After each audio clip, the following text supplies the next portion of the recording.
pushing the button. I've pushed the button. And there we are. We're on again. Ladies Wot Pod. Episode 9 of Series 2. Episode 9, Series 2. I still can't get over these numbers. They're becoming mean. They're imaginary, like all good numbers. Yes, welcome. Now, before I even introduce myself, I've got to apologise to a couple of people. I said we hope to have some special guests on, but things have conspired against us. So you've just got us. As you know, we're always special. So we will be having guests on later in the series, but not this week. Really sorry, it's just us pontificating as per. And just us is me, Lis Saunders, chairman of the Saint Supporters Club, Chief Halo, granny to two, the gladiator speech again, granny to 2 mini rugby players, mum to a retired rugby player, and general all-round rugby nose. And I live in South Northants, where it's been a lovely day today, although I've been in Birmingham. And you are? I am. Who am I? Oh, I'm Claire Jones. Sorry, I've had fun with one on sport. Shall I ask you one on sport? I've got too many wires and buttons. I'm Claire Jones, and I live on the edge of the Fens in Cambridgeshire. I've been very busy this weekend this week. Forget weekend. With a lot of rugby, and I'm the club photographer, one of the club photographers at Northampton Saints and Bedford Blues. And normally wear a red hat and have a camera stuck to my face. I can't believe we've got to episode 9 already, Mrs. Saunders. 9. I know. It's incredible, isn't it? It's amazing. So chronological, because we had a very, very busy week, didn't we? We have had a very, really busy week. I've not been everywhere with you. Well, not everywhere with you anyway, but even to all rugby events with you. But we started. When did we start? We started at training last Tuesday. Training last Tuesday. See, I'm perplexed with my days now. Yes. So it was training last Tuesday, and we were very good because we were with the GoPro, weren't we? So we did a little in the wind tunnel. And I stupidly forgot the microphones, and I must remember them the next time we do it. We did a little sort of review of what we'd seen, some of which was quite shocking. And we saw some sights. So let's hear the. Do you remember they used to call it VT? Let's hear the VT. Yes, run VT. Let's see the video. Well, we're in a wind tunnel, so I'm going to pull it a bit closer. In the back of a car. And the back of a car, because we've just been to training. I've been to training that was very jolly as ever. It was. There was much jollity. But working hard. A lot of, working very hard. Some of them were feeling a bit old. Yes. At the end of it. Oh, and green. And green, yes. So they've been worked very hard, but they're all looking keen to go. Yes. Keen as mustard. Keen as mustard. And some of the youngsters, scarily good. Good. We did have one frightening moment, didn't we? Well, I think we should mention that because JJ Van der Mesch, he of the handshake that you don't recover your hand. No. And we're going to wave. Should we wave to Kev? Let's wave to Kev. Yeah. He scored a try in front of us. Barrelled over for a try in front of us. Yes, and then his shorts decided to part company.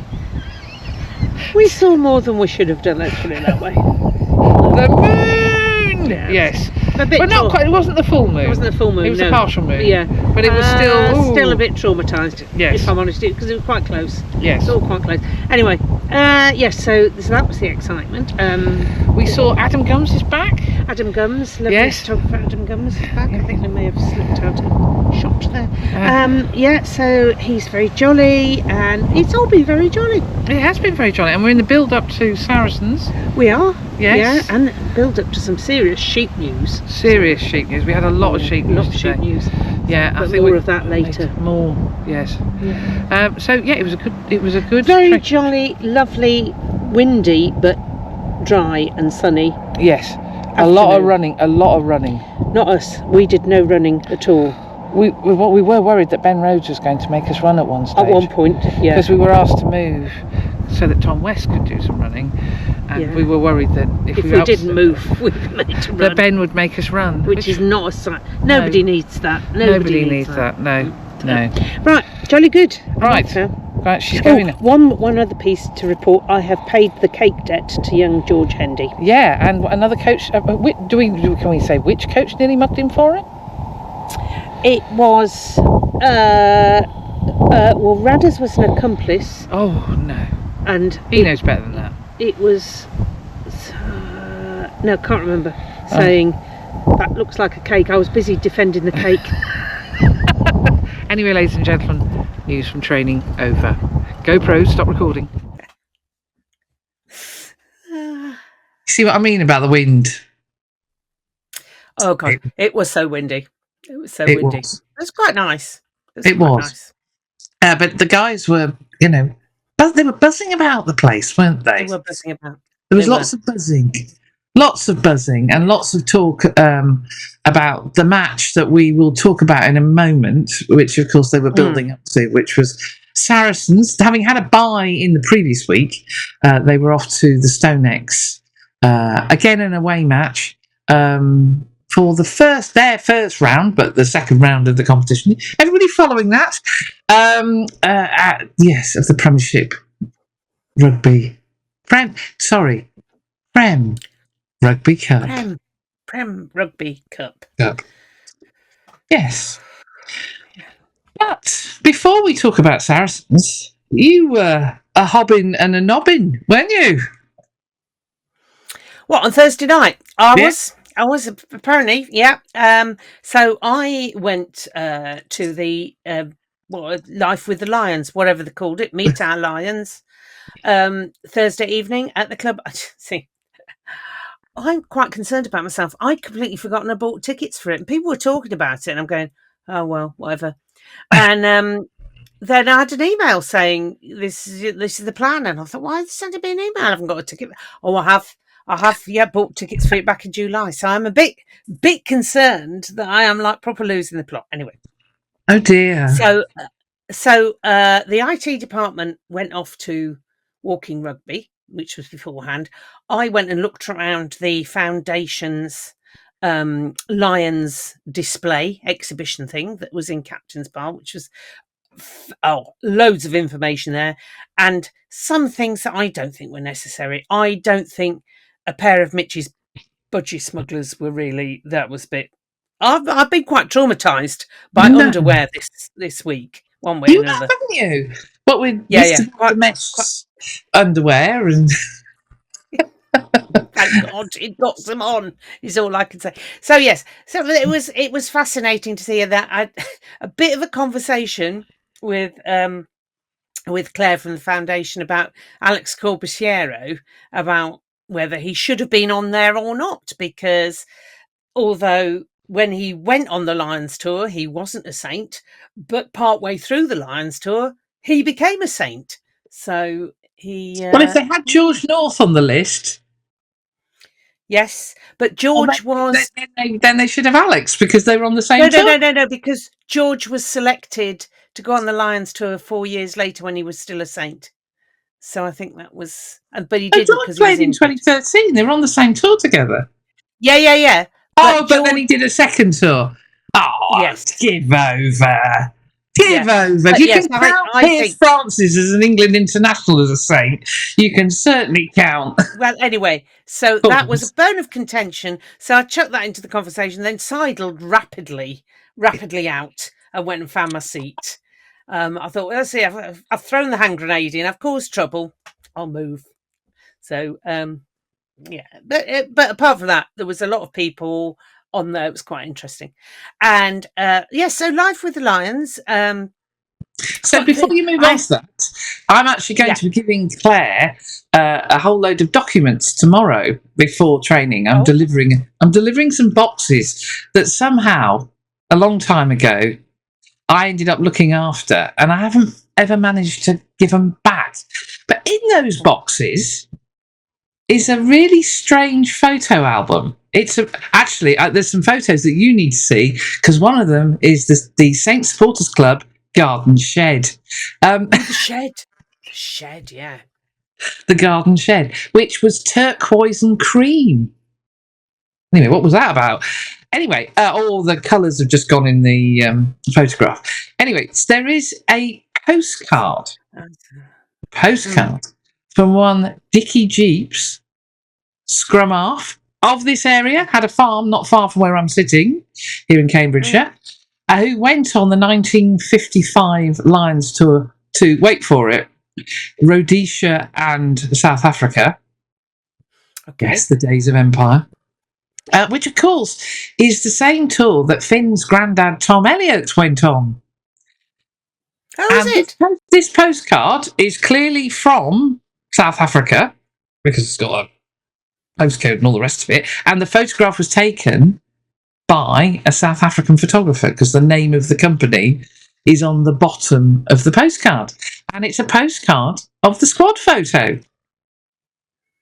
Oh, wow. On the back, Okay. Dickie has said, "We'll tell you more about it when I get back. Having a good tour," or something like that. And yes, and it was in this photo album. How bizarre is that? Oh, wow. Yes. Wow. So it was only when I saw the Lions thing was on that I was reminded about all these boxes of documents and a postcard. So, yes. So Claire will see it tomorrow. Get shut of that tomorrow. Excellent. Oh, yes. Oh, yes. And I can have a large part of my bookshelves back. Because, yes, there's a lot of box binders and all sorts. Yes. There's some interesting stuff in there. But yeah, so that'll keep Claire occupied. It will. It will. Yes. Anyway, meanwhile, sorry, I interrupted. Yes. So, So the Lions. So I had a WhatsApp from a friend of mine saying, just found Henry with Bill the Lion. Yes. I wonder where they're going. She'd completely forgotten it was on as well. She may well have bought tickets herself. Anyway, so we had to send. I did like the fact she accosted him walking down the street with Bill. Yeah. Well, she was in it. It's like, what mayhem on the roads has she caused?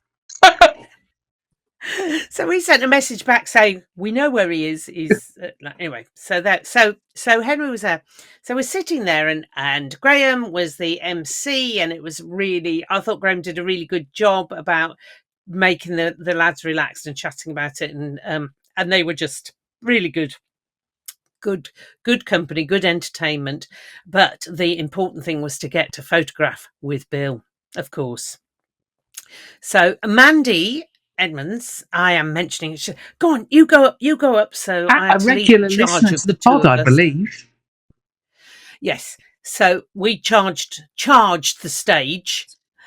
And there's Lions looking a bit. Oh, hello. Oh no, it's only Bill we want. And they went, oh, I'll talk to you in a minute. I don't need a photo with you. I can have a photo with you anytime, but Bill. So Bill looked. My daughter said he looks vaguely traumatised. Well, I think he's seen things that no stuffed lion should ever see. Because he is he's Mark II, isn't he? He's Mark II. Why won't happened to Mark I? Oh, they retired Mark I. Bill is Mark II. Oh, well, I think. Well, Henry thinks he's got to keep him forever. That there'll be a fresh. He has to hand him over to the next. And I don't think so. I think he has to hand him over. Oh, I think there should be a fresh one. I really think there should be a fresh one. I don't think that poor lion deserves any more trauma. And you know how he was like fluffy and good and looked clean and everything when he started out? No, he's a bit matted. There's some interesting stainage. I didn't sniff him. Mandy did. She said he's a bit smelly. Yeah, I don't think. I think he should be retired. I think there should be a fresh one every time. Really do. Anyway, so I had a hug with Bill, and then I did have a hug with the real lions as well. So, and it doesn't help. Henry, he's not a teddy bear. He's a stuffed lion. Quite different. I think probably Bill's look of disdain is because Henry kept referring to him as a teddy bear. Not a teddy bear. Ooh. Not a teddy bear. That's cruel. That shouldn't ever happen. King of the jungle, you think you are? Yeah, and you get described as being a teddy bear. Anyway, Did that Henry not have a teddy bear as a child? Did he not know the difference? God only knows it's Henry. He probably drop kicked it into oblivion somewhere around it. Yeah. Yes. That reminds me, when I worked for Ford, I worked at Dunton, the engineering centre at Ford. And, I worked on several vehicle programmes. And when things got a bit tense, as they do, we decided that we were going to have a team cat.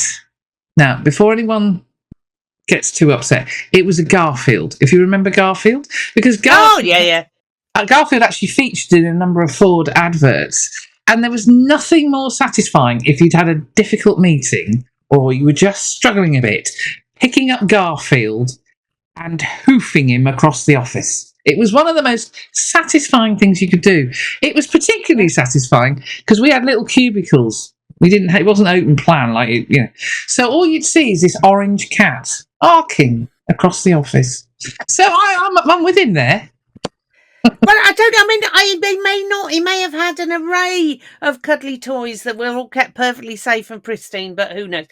But it's quite interesting. So he referred to Bill as a teddy bear as an it, and Finn said he is a lion, which I thought was quite sweet. I thought yes, very good. Yeah, very good, Finn. So it was quite one of the funnier things was Graham asking them for their favourite memories of the tour, and Mitch and Fremo going, being at Melbourne at the cricket ground and having our chairs in a circle and singing, and Finn came up with something rugby related. For Henry's having the day at the Great Barrier Reef. Okay. I went on my holidays. Yeah, what I did on my holidays. I went to the Barrier Reef. Excellent. Well done. They were. It was quite.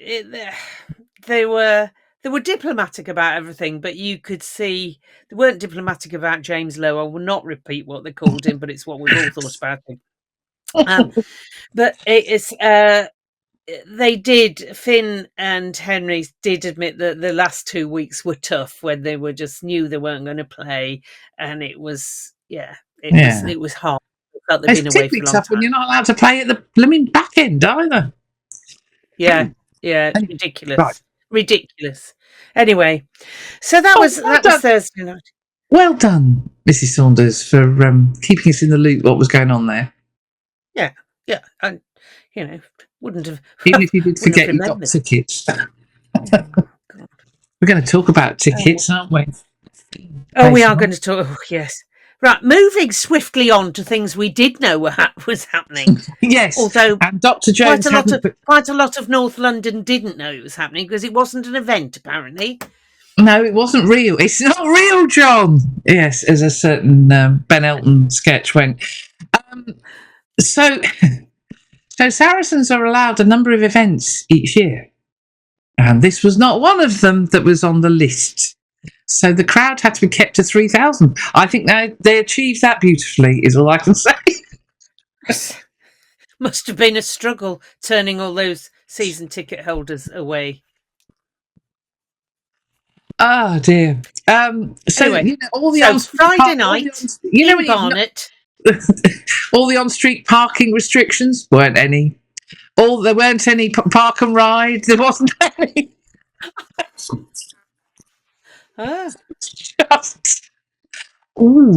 Anyway, as usual, the pioneers and there are pioneers in the media centre as well. So the pioneers were fantastic. Although the lady that came up to me at the start of the first half said, "I'm really sorry, but I hope you're not busy this half. We don't want anything happening down this end of the ground." And I'm like, excuse me. Fair enough, though. It's the sort of thing I'd say as a halo,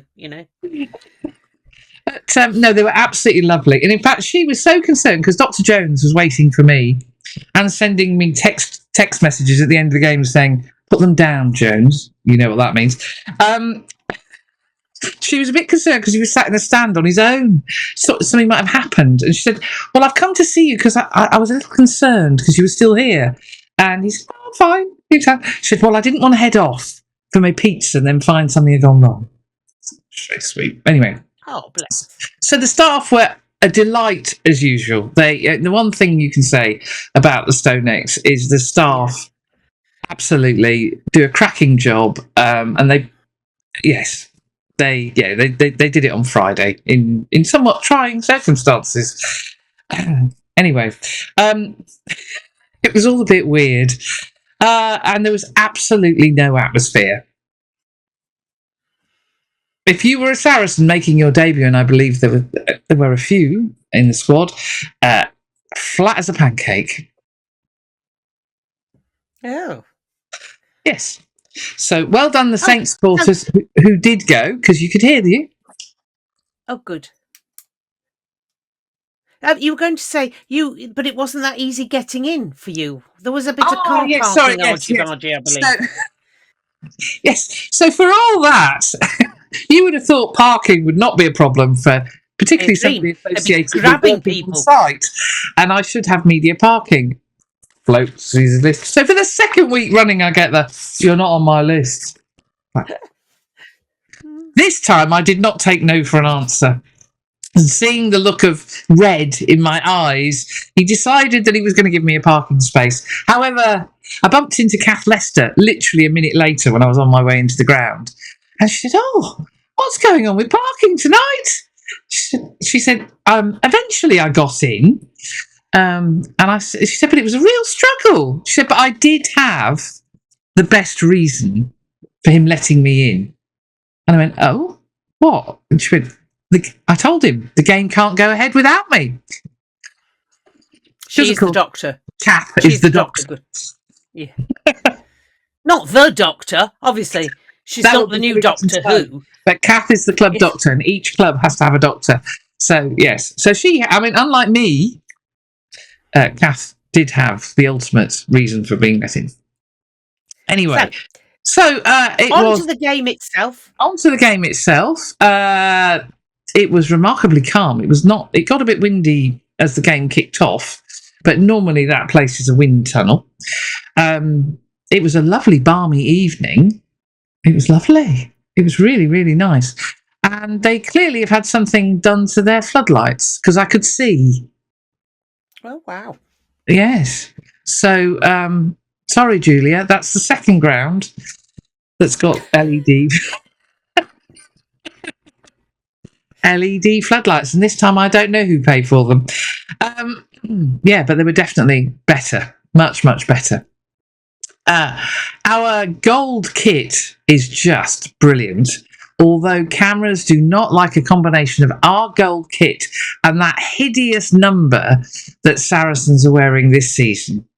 So do you remember when they had the shirts that started off black and went to red? Yeah, yeah. And then they had the red shorts. They brought them back. They enjoyed them so much. Well, why wouldn't you? Why wouldn't you? It was a statement. Yes. So have a look at the photos that a lot of the photographers have produced, because they're very warm, as the technical term is. Because basically you've got bright gold Saint shirts and bright red Saracen shirts, and the cameras are going, whoa! Anyway. Yes. So get off auto white balance, you lot. Anyway, so yeah, it was a good game, and we settled in very nicely. I had to do some photographs, so keep your eyes peeled, everybody, because our next shirt launch happened on Friday, as the warm-up shirt made its first appearance. Oh, that's nice. Yeah. I like the warm-up shirt. Really like the warm-up shirt. Yeah.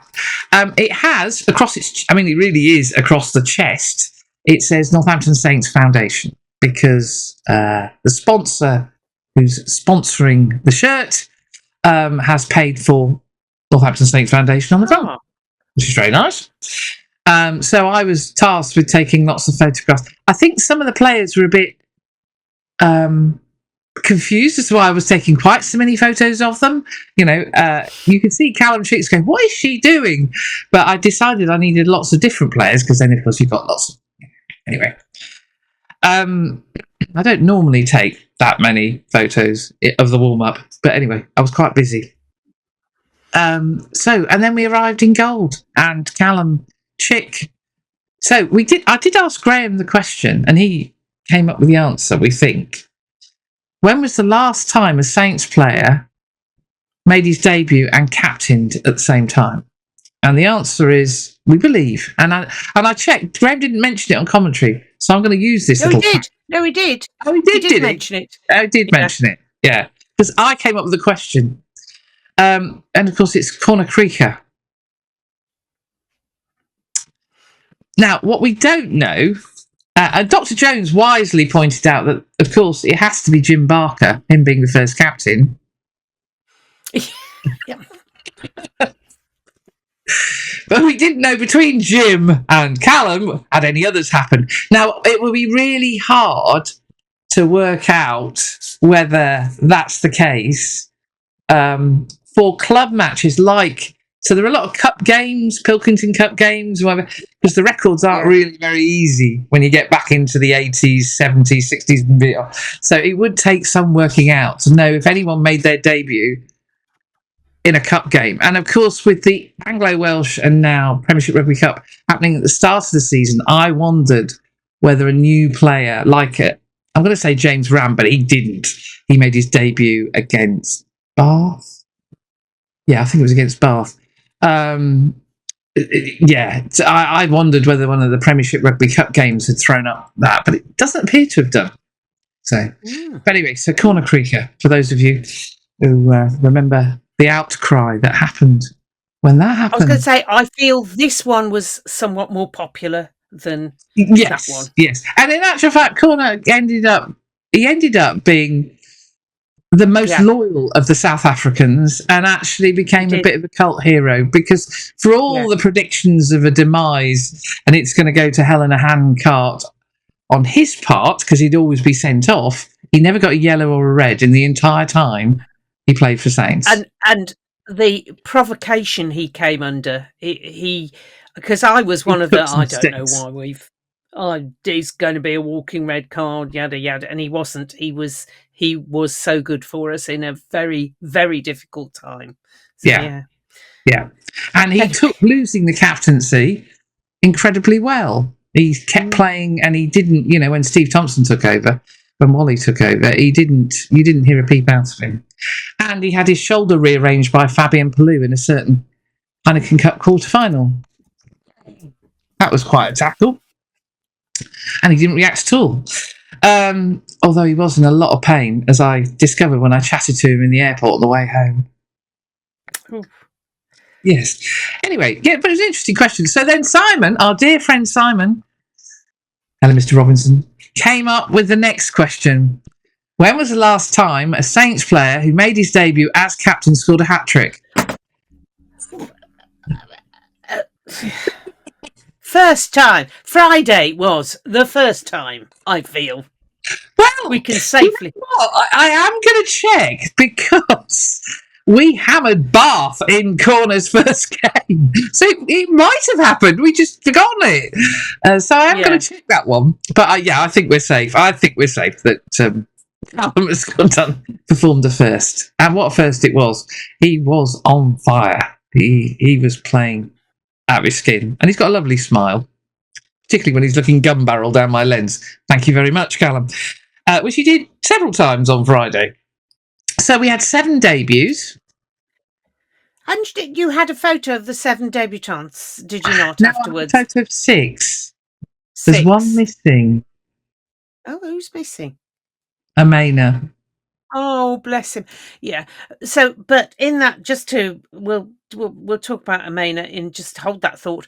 But in that photograph, Callum was being very helpful, wasn't he? Not just captaining on the pitch, off the pitch, even organising, coaching the photographer. Yes, the one that's been seen by most people doesn't feature his coaching, but the one that I did put on my own personal Facebook does, as he very helpfully pushed the button, Claire. They were getting a bit bored. Yeah, well, happens to all of us. Yeah. Anyway, yes. So well done, Callum. Thank you. So of course, Mr. Chick, and then I think we're in the 2,110s.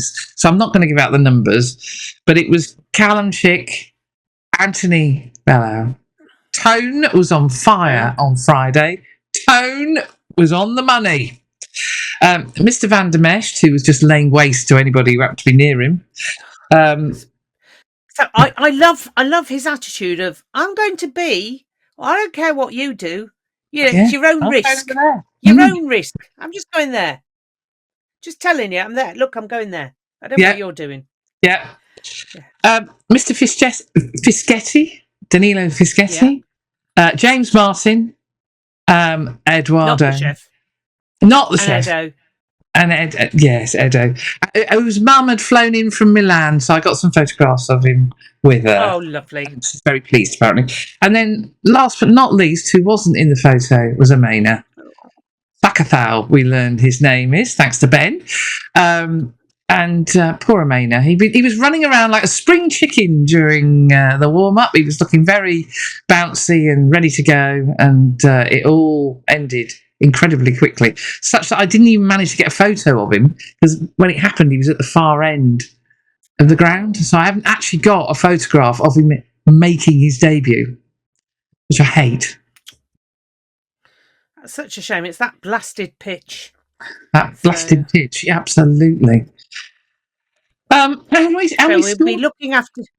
Yeah, we're going to look after him in the weeks to come. Dallas made special mention in his post-match talk about Amena, who was forlornly sitting next to a George Hendy who was consoling him in the changing room. And absolutely, our love. The ladies Wot send their love, Amena. They do. We do. Yeah. 7 tries, only the 7. Yeah. 3 for Mr. Chick. 2 for Mr. Ram. Rambo was on fire. Rambo was just having fun. He was back to his kangaroo best, wasn't he? Oh, yes. I am just going to pull you this way and that way, and you're not going to know what to do. Yes, but not to your own player, Rambo. Not you got to your own. No. We need to talk about Mr. Litchfield. Yes, Rambo. I know there are 2 of them, but half killing a Litchfield is not really part of the game. We don't need it, you know? Yeah. No, particularly as we now learn that Matt's knee has undergone surgery. So, you know, we're down to 1 Litchfield. So, although apparently we've got 2 Toms now. Gordon's Graham, there's 2 of them. Tom Litchfield has pulled out, and in the centre comes Tom Litchfield. I feel now that as soon as Graham sees the name Litchfield, his brain just melts, because I go, oh my God, don't call him Matt, so I'll just name him twice. So good they named him twice. Yeah. Yes. Fortunately, Tom recovered from Rambo's assault. Anyway, yes. And then, of course, Craig Wright, who was cross. If ever there was a man who was cross because he wasn't given the try the first time round, he decided to try and score it the second time round. So well done, Craig Wright. That was a good try. And then Mr. Van der Mesh just thought, well, if our captain can do it, I'm going to do it. And off he went, aided by his captain. If you look in the photos, you will see that Mr. Callum Chick played a very strong part of that. But really, I think he was just hanging on, you know. Yeah. I don't think he needs it. Yes, I think the wrecking ball that is JJ is going to be fun to watch this season. I think so. It's an element that we haven't had for a while. So yes, absolutely. So one of the and then we had it became clear that our referee, bless his cotton socks, was struggling a bit, and his assistant referees really weren't helping. Oh. Because one of the and actually Curtis, so it was Curtis and Ben Lawrence who were with Graham in the booth, and it was Mr. Christie. It was their number 7, very good player, and he's now double barreled. Yes. I can't pronounce the first part of his double barrel, for which I apologise. Anyway, he must have been into next week. He was so far offside. But Mr. Woodthorpe failed to notice this, and his assistant. Well, anyway, Graham helpfully said, because I was listening to the commentary afterwards, Graham helpfully said, well, he didn't have the benefit of the TMO. And Curtis wisely, I thought, pointed out, well, he did have the benefit of an assistant referee, Graham. Yes. No, he didn't, because they weren't watching. Yeah. I think they were reading the newspaper. I don't know. That explains why Dowse has called for refereeing of the offside line to be important. Oh, it was just... So at the very end of the game... I do my thing where I go round to the technical area, which, of course, at Saracens is the running track. It's the Shaftesbury Barnet Harriers running track. So unlike the one at Glasgow, it's not covered, which does annoy the sprinters, by the way. But anyway, because I also do work occasionally there for Newer and Essex Beagle.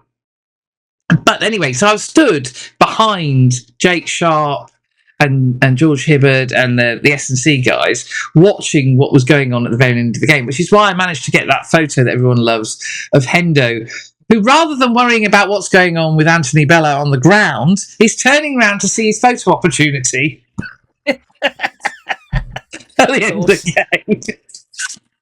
Right. Which, of course, happens because they had to kick the ball dead. But anyway, and you could see... It wasn't a little bit offside. It was 2 or 3 metres. And it was becoming... I mean, they must have shouted, they're offside, sir. And of course, in front of them is running an assistant referee who's doing his best to put his fingers in his ears with his flag. It was so obvious. And I can understand why Dowse is saying that, because it's very easy to play this game when you're ahead of where you should be. Yeah. It would never be allowed in rugby league. If you don't retreat 10 in rugby league, you get done. Why our refereeing teams can't do it? But it was, I didn't know about Dowse until later. But I came out and I said, what is going on with the offside law? Because, that try, that one of the Bracken tries, was absolutely down to Christie being, he wasn't just a little bit offside, he was about 5 metres offside. But the thing is, I mean, Saracens always have been offside. They're almost Scottish in the way they're offside, because there was a certain Scottish back rower, John Jeffries, that I swear was born offside, and Saracens are noted for it. And the times when they, back in the Vunipola days, when they were refed properly, then they fell apart because So I think Dowse is absolutely right to pull them up, because if you want that fast flowing game, you've got to have the legal space that the laws insist on. You can't expect it and allow the opposition, to be. Yes, they were by the back foot. They were by our bloody back foot. Yes. Can I just clarify which back foot we're talking about here? Exactly. So I found it fascinating, that last 3 or 4 minutes of the game, watching what Tom Bullock and Jake were doing, because they were having to, almost themselves call out, and the two of them do. I mean, Ferg's before them as well. They do shout out stuff, but I'd never heard them shout quite so much as they did on Friday. It was quite interesting seeing what was going on. And well done, Tone, for getting the last turnover, putting his head somewhere very, very, very dangerous. But he won the turnover, which ended the game. So well done him.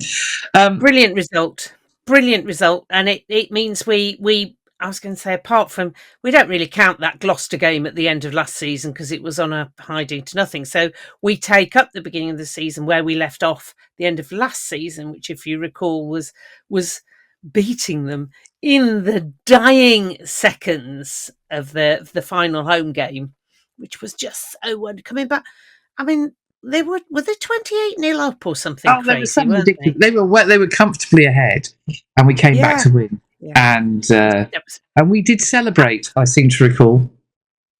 We certainly did. So that's 2 on the bounce for us. Let's keep going on that one when it comes to Saracens. What I would say is, so I felt very sorry for the young person who got given the job of Saracens PA the previous Monday. He is actually known to the pod. We've heard him actually at Goldington Road on several occasions. And he's usually, and him and his dad are very good as a double act. But Will, try and find the volume control, please. Yeah. So Will Roberts. Graham was getting very cross. Very cross. And when I texted him about something, I got another message about the fact that PA was very loud on Saturday morning. Excuse me. So poor Will. And we've talked to Pete Nash about this. That there's different clubs want different styles. So the style that Bedford Blues want is not the style that Saracens want. And when you've got a very small crowd and the atmosphere is flat as a pancake, I think Will tried to make up for the missing 7,000 people that should have been there. There was no way you can do it, Will. Please, our ears were bleeding by the end. It was quite painful. But it was a good win, as you say. So we're 5 points in the Premiership Rugby Cup. And we go bouncing into our first match of the season, which we'll talk about in a minute. And just, I was going to say, we have mentioned in passing the guesting double act of Curtis and Ben Lawrence. Oh yes, on Radio Northampton, which they did really well, and apparently they're not paid in cake. Which no. No, they did do very well. I've taken to, if I can, working on my photos, listening to Graham and whoever's with him burbling away, and it's actually quite a nice way of, because you actually are editing the photos of the moment, sometimes of the moment that you're listening to, which is quite fun. But no, Curtis offered some interesting insight, and he does love the phrase "painting a picture."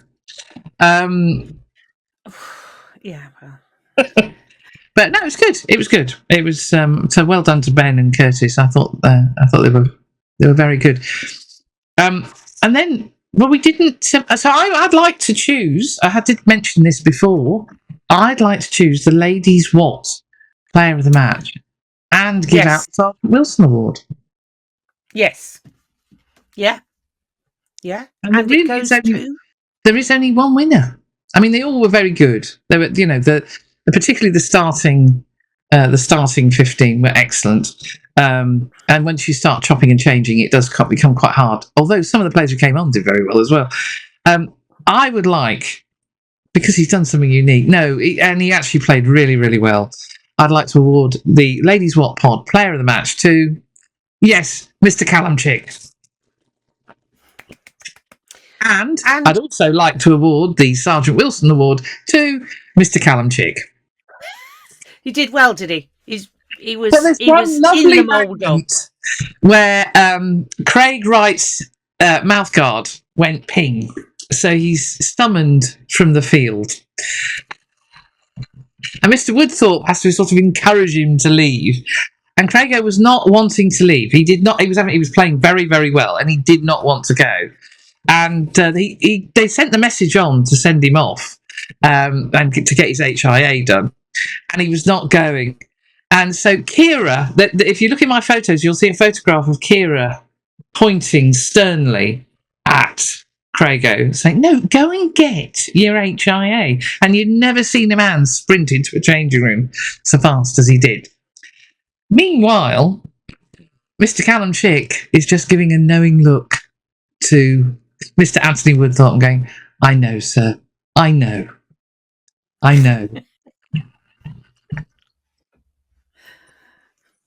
Well done there. Yes. So calm he was very calm. Very calm.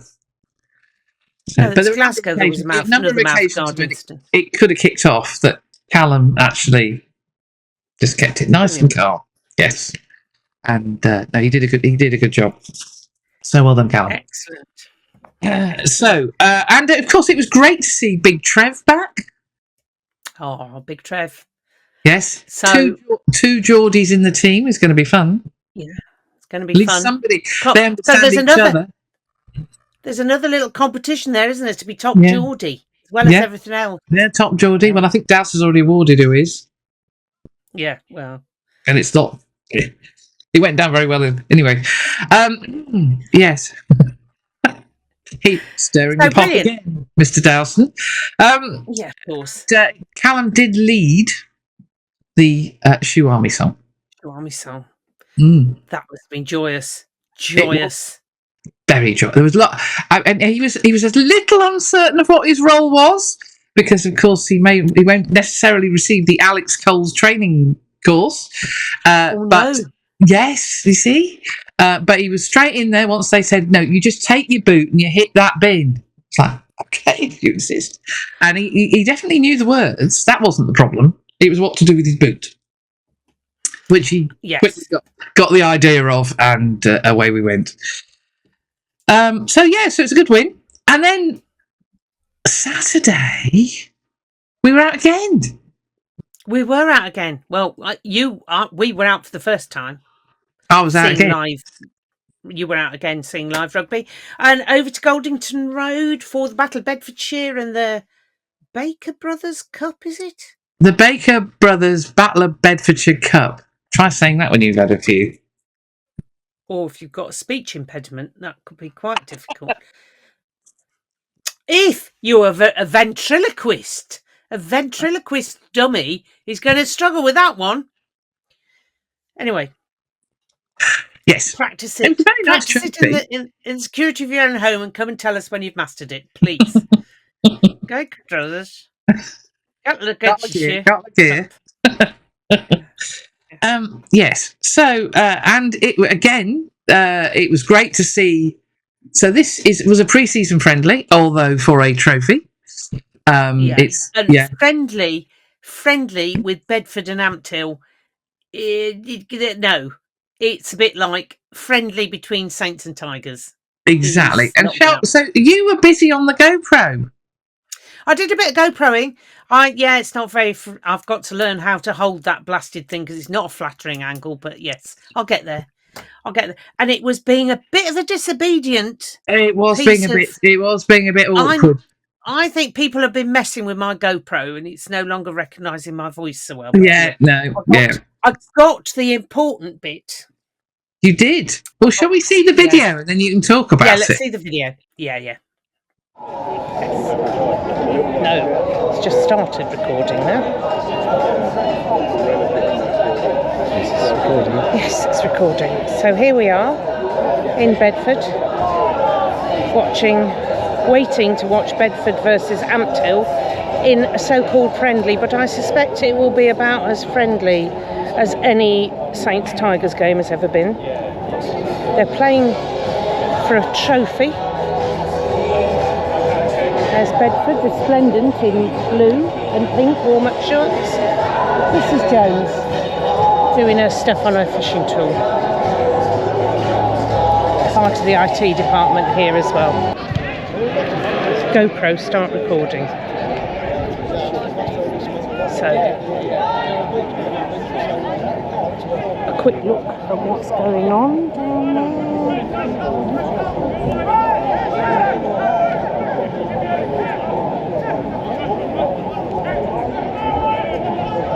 Just about see the Bedford players because they're down the slope, so you can see their heads and shoulders coming up. Lovely to see Robbie Smith starting alongside of Sonny Tonga-Weir. Archie Benson's also there, and there's quite a few up-and-coming Saints in the match day squad. Right. Ampthill are playing rugby league now. They're down to 13. And Bedford are looking for the spacers.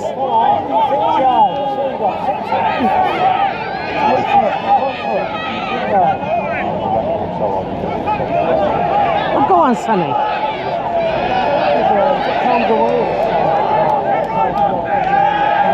Yes! And Robbie, back from injury, scores a try. Well done, Robbie. So, second half now. It's rained a bit, cleared up a bit. Everybody's got full complement on their side. Bedford are 33-19 and are just on the attack down the slope. Here they go. Here they go. Oh. Unlucky forward pass. I'll just draw your attention to the scoreboard in the corner there. Don't know if you can see that, but that's being run by the other half of the IT department.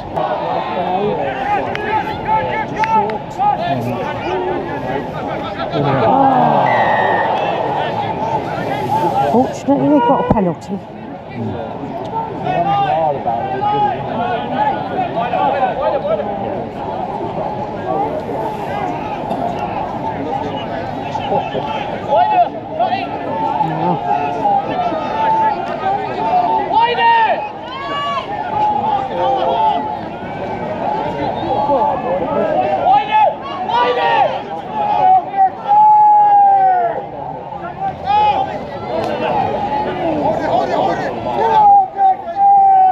Til's defence is fierce, I have to say.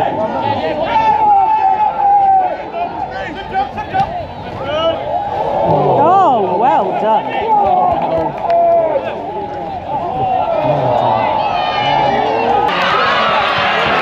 Yay!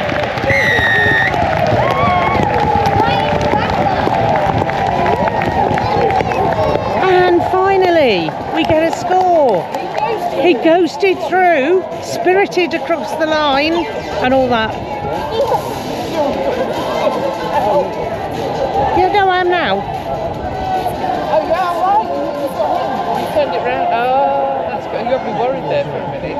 Score for Bedford Blues. I'm fairly incompetent. She's a right to be worried. She has a right to be worried. GoPro, stop recording. So I think we all know what the important bit was. Yes. And I've decided that that is the nicest try of the season. Whatever else happens, that Robbie's try is the nicest try of the season. And it's interesting because most of the S&C team were there, and he got such a cheer when he scored the try and such a cheer when he left the field safely after half an hour. It was brilliant. Lovely to see. And he's what's described as the last member of the AACL club. So they were on one of their Instagrams. There's a photograph of him after the game, and he was very made. I mean, and what people don't know is that the last time Robbie had played for Bedford in the past, and he came back from injury last time and wanted to play at Bedford as part of his return to play. And so he came on and literally lasted 30 seconds before he did his shoulder. And so he was very, very nervous before the game. And I was so chuffed. His arrows were great. He was rampaging around the field. He was back to the Robbie that we know and love. Yes, he would have found his lungs somewhere at the bottom of the slope. But yeah, well done, Robbie. It was, and he took his try really well. And he very kindly looked at Beth, one of the photographers, and then he looked at me. So we both got a photograph of him smiling. So well done, Robbie. It was a good performance, really, really good performance. And it also meant that Tommy Herman is back as well. So Tommy is a young player who's doing really, really well. Has trained with the Saints.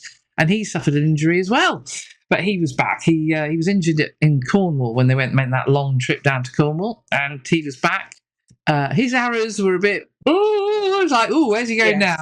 But I think he'll be back in the swing because he was rampaging around. And then an old friend, James Fish. It's like, all right, leave it to me.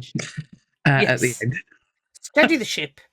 Yes. Yeah, I mean, it was Bedford. Seemed to be doing quite well, looked like quite comfortable in the first half, coming up the slope. So you thought in the second half they're going to run amok. And they didn't. No. They didn't at all. Till's defence, I have to say, was fierce. They were giving no quarter at all. In the first half, they went down to 13 men because their defence had been a little over exuberant and a couple of times, shall we say, a little over enthusiastic. So they were down to 13. But then in the second half, it all got a bit tedious, if I'm perfectly honest. Every time Bedford were attacking, I'd put the GoPro on, and then it would all end in tears. Nothing would happen. Yes. It was not Deja vu several times from a line out over by the scoreboard. I mean, God knows how many times we were there. Go to the top of the hill. Why didn't they come down to where I was? I was very cross at that. Yeah. I have words with Will. And then finally, you did get your try in front of you with Rafe. Lovely ghosting through. Ghosting through, Rafe with Eat, ghosting through, Wraith-like. Just there you go. There's the line for the IT department. Yeah. And yes, he scored a lovely try, lovely smile, home for tea and medals, and everybody's happy. So that's good. Yeah. It was a comfortable win. And that's secured the first trophy for Bedford for 20 years. It is, yes. Yeah. 40-24, and they got the pot. So I had to do the trophy lift photos, and yes, it's all very jolly. So yes, we should say who the Saints were that were playing. We had in the front row Robbie, Sonny Tongaweer. In the second row we had Archie Benson. In the centres we had Billy Pascoe. Number 29 on the list was James Pater, who, bless him, he looked a bit. Got scrunched. He got smooshed, but also I think he was a bit confused as to what was going on because he had been training with Saints. He was at the travelling substitute on Friday. So yeah, poor love. I mean, he's a teenager, for goodness' sake. It wasn't his best. It wasn't his best. He's been playing really, really well, but I got the feeling that his head was probably somewhere on the M1 after the previous night. So, but all in all, I think everybody. Have I forgotten anybody? I don't think. Oh, and of course, the coach that attempted to steal the lemon. Yes. So on Tuesday, when we went to training, it was cake delivery day because I didn't see George Hendy without having a cake about my person. So cake, and I kept it in the car until training was finished. Said to George, got cake, so he was pleased to see me. And as I was taking the cake from the car which was a matter of yards, two coaches walked past me, and the cake jar. That's cake. That guy looks like cake, and I went, how? How am I going? What?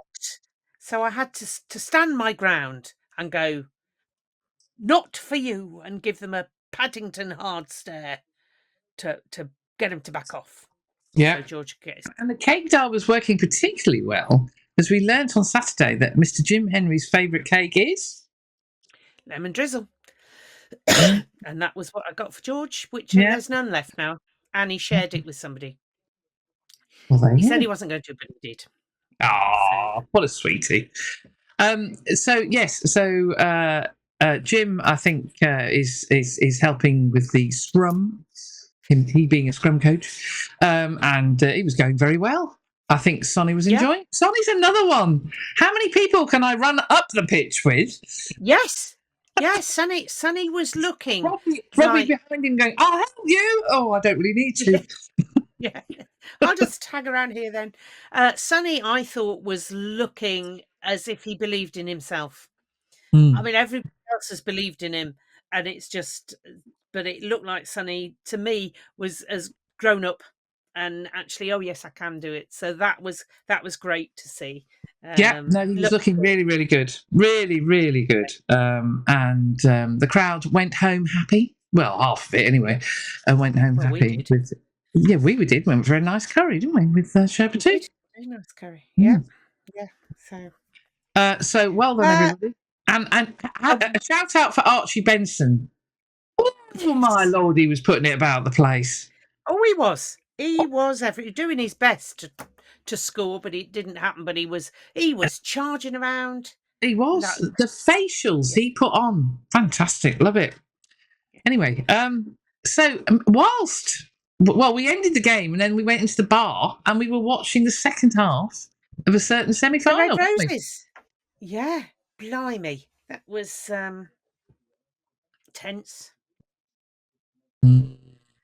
But my theory on this is that England had been well and truly rattled by the semi-final the night before, because I think it was that, oh my goodness me, because people thought that it would be a tough one, but nobody expected Canada to win it as they did. And Yeah. I think England then sort of went, oh, if it can happen to the Black Ferns, It can happen it to could happen anybody. to us. Yeah. Yeah. Yeah. So That in plus the end, France it had looked got quite a point to You looked quite comfortable in France the end, got but a it point. wasn't.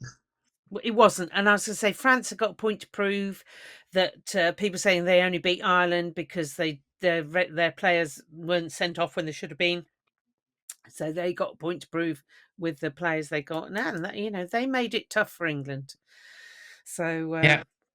So we found another. So there's been a lot of talk about which players do we want to join the club, which annoys me when that happens.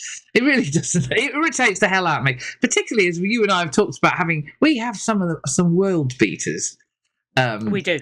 And I think one of the best fly halves in the world. I think Helen Nelson is mint, as you know, and having a Scotland halfback partner with Leah is just amazing. Yeah. And then we've got a brilliant, and the list is ended. And of course, we've got Helen. Anyway, who we love, friend of the pod, as is Nelly.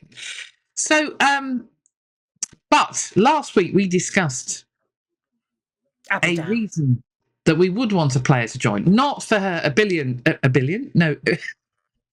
even. To the word.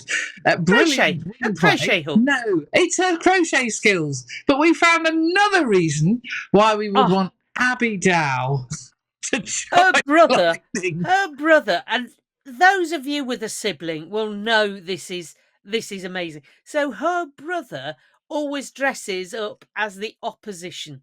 So he was dressed as Napoleon on Friday. And apparently he always dresses as the opposition. I just think that is such a brother thing to do.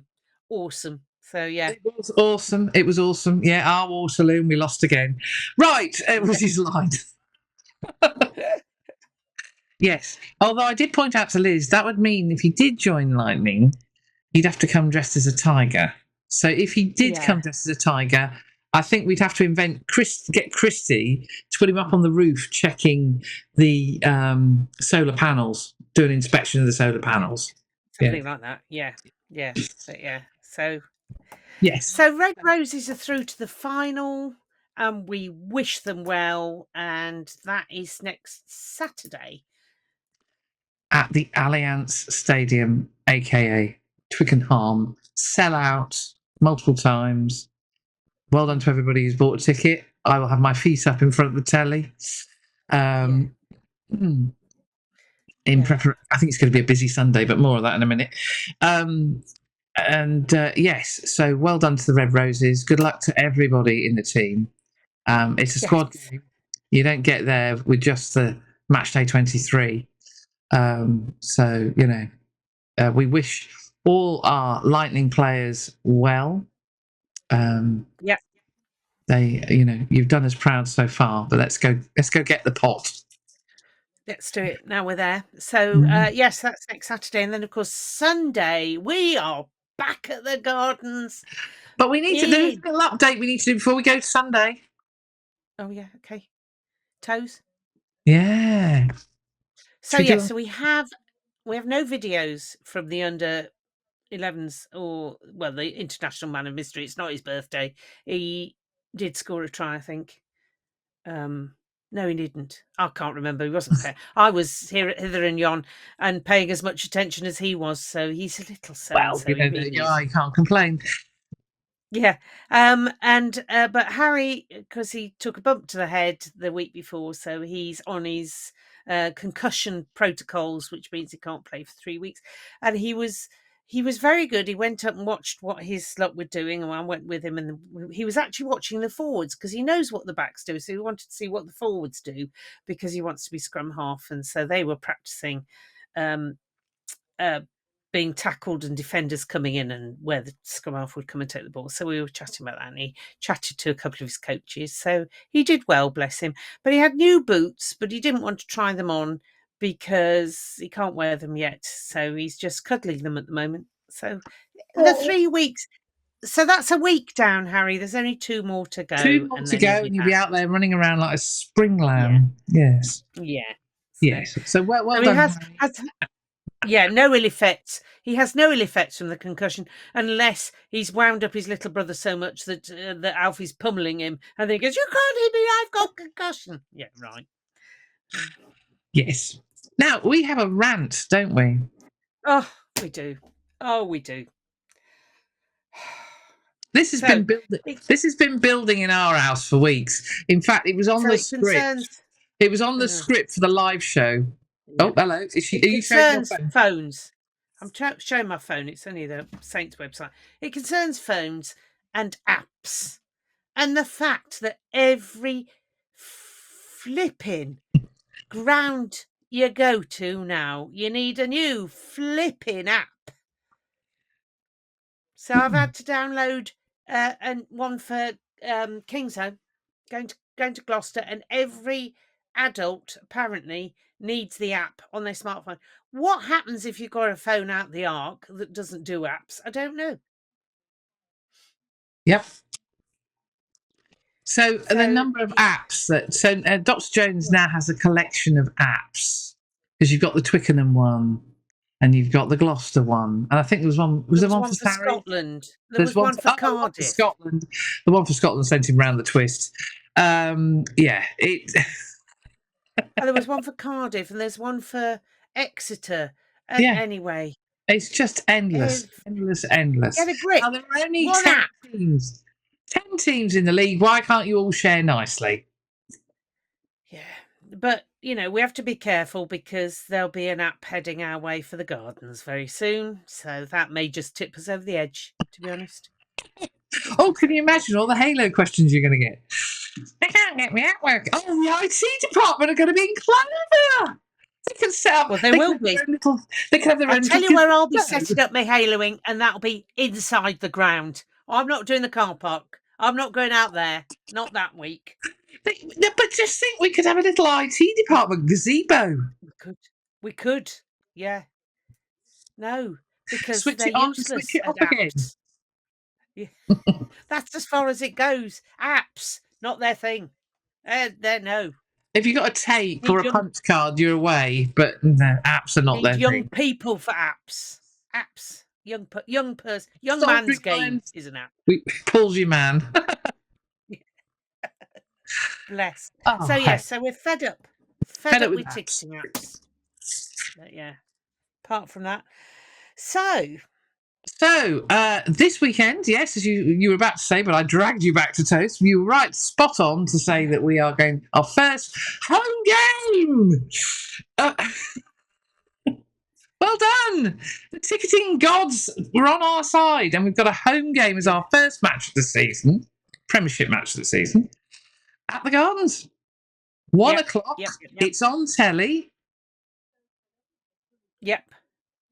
There is a community tournament in the morning, so I will be taking photographs of small people running around in the sunshine. I'm hoping it's sunny. Hoping it's sunny. And there are Halos will be there. Saint Supporters Club should be there with badges for those of you who signed up. If you want to sign up, then trot along to see them. I'm not sure where they'll be in the village. They'll be somewhere in the village. Just ask a Halo. They can point you in the right direction.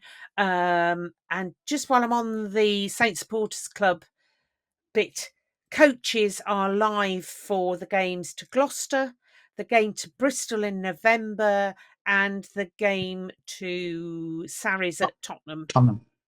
So sign up for those. I think the game at the Sarries game, although it's not till next year, well worth going by coach, because to get there any other way is a blasted nightmare. That means we don't have to go to the StoneX again. I've just realised. Yeah. I mean, of course, we can always draw them in Europe, by a combination of Oh whatever. yeah. But They'd have to get there, at wouldn't the they? moment, it's race. It looks pretty race. Certainty that we're not going back to the StoneX. Oh my! The season's got off to an absolute flyer. Well, that's cheered you up. Yeah. So Exeter will come and find us, come and say hello, like the chap on Thursday night who was sitting along my row. I was talking to Jane. Hi, Jane. And this chap came over and said, he went, "Oh, you're Liz." And I went, yeah. And then he beetled further along and said no more.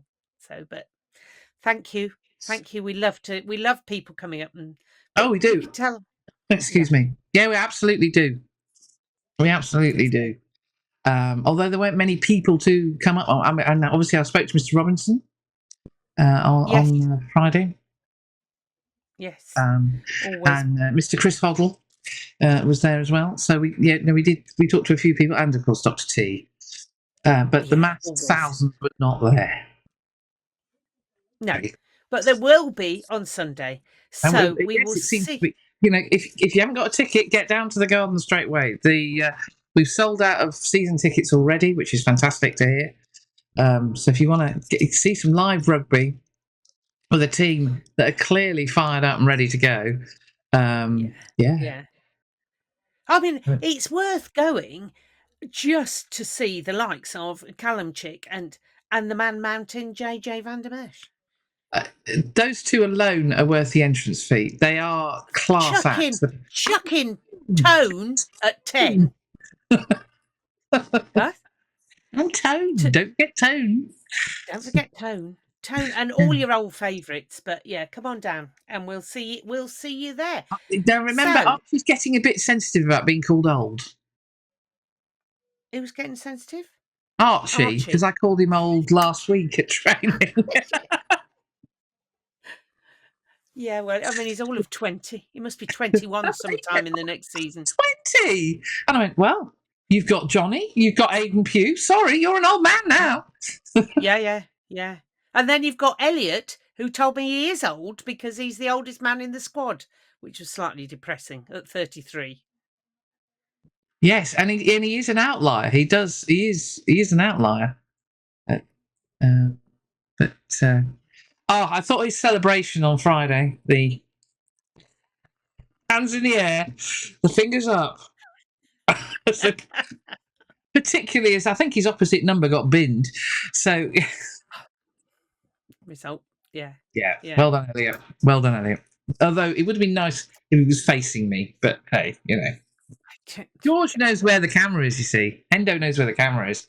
Elliot's yet to work. You've got to take it a step at a time. He's a prop. We love him, but he's a prop. So yes. So I think that concludes episode 9 of series 2. Yes. Wow. Well done us. Well done us, and we'll see you on Sunday. Bye, everybody. Bye.